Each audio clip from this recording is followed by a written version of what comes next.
Welcome to Spring LIB. There are multiple parts to this question. The first part asks you to determine the mole fraction of each component in the mixture given the mass of each component.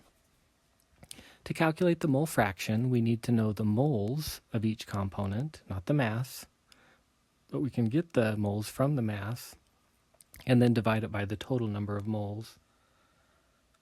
So let's start with oxygen. If we have 15.08 grams of oxygen, we divide that by the molar mass of oxygen, we'll get the moles of oxygen, 0.04713 moles oxygen. Now we'll do the same thing with nitrogen. If we have 8.17 grams nitrogen, divide that by the molar mass of nitrogen, 28.014, and we get 0.2916 moles nitrogen. The last component is hydrogen. If we have 2.64 grams hydrogen, we divide that by the molar mass, H2, which is 2.016, and we'll get 1.310 moles of hydrogen. Now that we know the moles of each of the particular components, we can sum all of these moles together to get the total moles. Then the mole fraction of each of them will be the moles, that is that component, divided by the sum. And the sum I already calculated to be 2.072. So dividing 2.072 into 0.4713, we get a mole fraction of 0.2274. Now we'll do the same thing with nitrogen. The moles that is nitrogen divided by the sum of all the moles, and we get a mole fraction nitrogen of 0.1407. And the last one is hydrogen. We'll take the moles that is hydrogen divided by the sum of all the moles, 2.072, and we'll get a mole fraction of 0.6322 hydrogen. All of these should add up to 1. If they don't, you did something wrong. If you didn't want to calculate the last one this way, you could sum the two together and subtract it from 1, and you should get 0.6322. This is a way to double check your answer.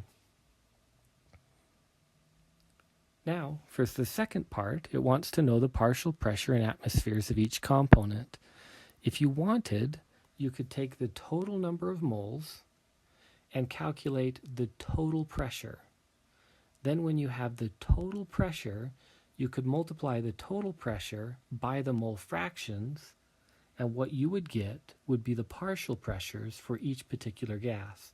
That's one way in order to get the partial pressures.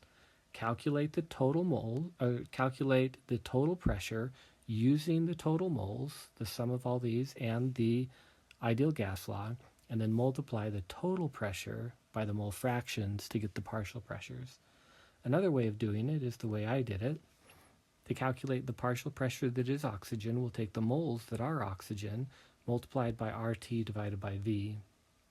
The moles we calculated up above, 0.4713 multiplied by R multiplied by T, that needs to be in Kelvin, so it'll be 15 plus 273 divided by the volume that is nitrogen. This is where some students get confused. The volume of the container is 15.50 liters, so does that mean that that's the volume of oxygen? Or is part of that the volume of oxygen because there's also nitrogen and hydrogen in there?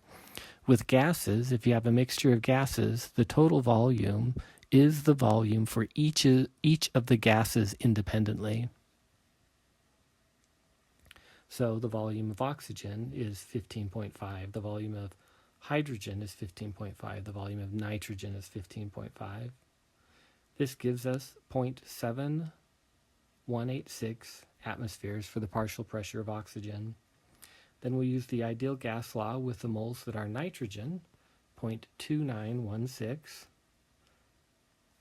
multiplied by R, multiplied by T, same temperature, divided by the volume, same volume, 15.50. And we get 0.4446 atmospheres as the partial pressure of nitrogen.